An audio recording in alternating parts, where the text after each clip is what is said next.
So, dahil nga po mga minamahal ay paunti-unti na pong nalalapit ang darating na eleksyon, muli ko po kayong paalalahanan sa mga kupal na mga re-electionist.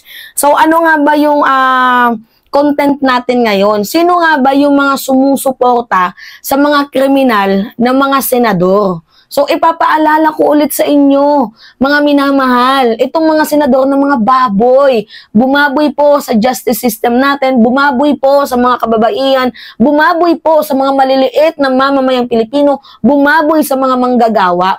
Muli ko pong ipapaalala kung sino po yung mga re-electionists na defender at sumusuporta sa isang fugitive na si Kibuloy. May nag-comment si Sara. Hindi naman re-election ni si Sara. Vice-presidente natin yan na walang utak. At hindi siya re-electionist. Vice-presidente siya. Ang tinutukoy natin dito mga minamahal is yung mga senador na re-electionist na sumuporta dito kay Kibuloy. So, pinapaalalahanan lang natin na itong mga taong to is hindi pro-people. Pro lang sila sa mga nagbibigay ng pakinabang sa kanila. Diba? So, kabilang na nga po dito, may nag-comment Robin Padilla. Hindi naman re-election ni si Robin Padilla. 2028 pa yan matatapos si Robin, mga minamahal. Hindi po re-election ni si Robin Padilla. Hindi po siya re-electionist. Ang mga ito na, para hindi na tayo magtagal. Ito, mga re-electionist who defended alleged rapist Kibuloy. Nangunguna na dyan, itong si Senator Bato de la Rosa. Naalala ko pa nga mga minamahal na itong si Bato de la Rosa ay gumawa ng hearing doon mismo sa Davao para hindi matuloy ang paghahanap doon kay Kibuloy. Diba? Nung nagpagawa ng hearing si Bato de la Rosa, yun po yung araw na pang 13 days na hinahanap si Kibuloy, na pinapatigil niya ang mga PNP na ang sabi niya, pwede pa naman kayong mag-initiate retreat. Pag may nalaman kayo, doon na lang kayo bumalik. Buti na lang hindi nakinig. Itong si yung tinatawag nilang Diwata, 'di ba? Na ngayon ay appointed na as a CIDG. Nakalimutan ko yung pangalan niya, Sino ba 'yon? Mga minamahal, comment nyo nga, 'di ba? So, yun na nga po, tawag dito, pinapa-atras nila, mga minamahal. Itong si, tawag dito, yung pulis na malaki yung naging ambag para mahuli si Kibuloy. Basta nalimutan ko yung name. Pinapa-atras nila, buti na lang hindi po nakinig.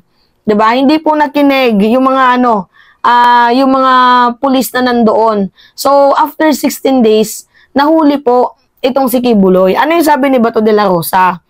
Respetado siyang tao at hindi niya kayang gawin kung ano yung mga ganon na kababuyan na ina-allege sa kanya. He is the Son of God. So, meron bang Son of God na mamamatay?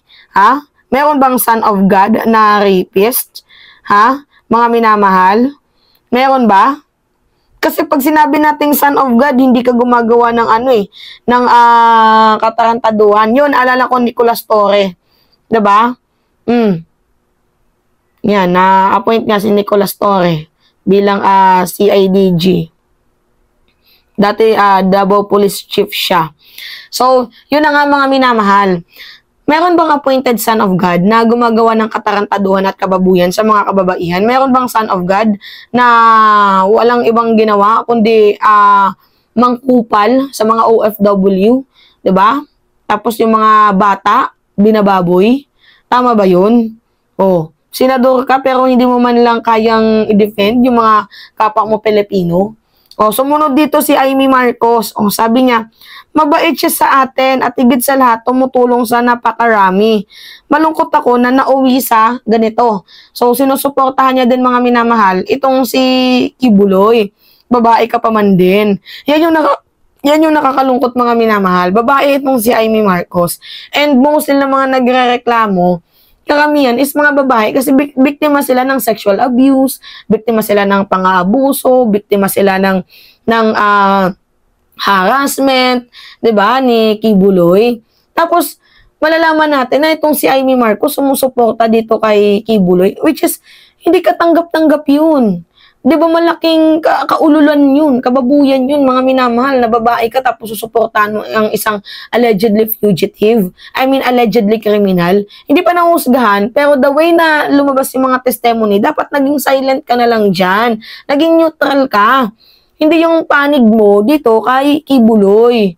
Huwag ganun. Di ba, babae ka pa man din. Na dapat sana, woman empowerment. Kaso anong ginagawa mo?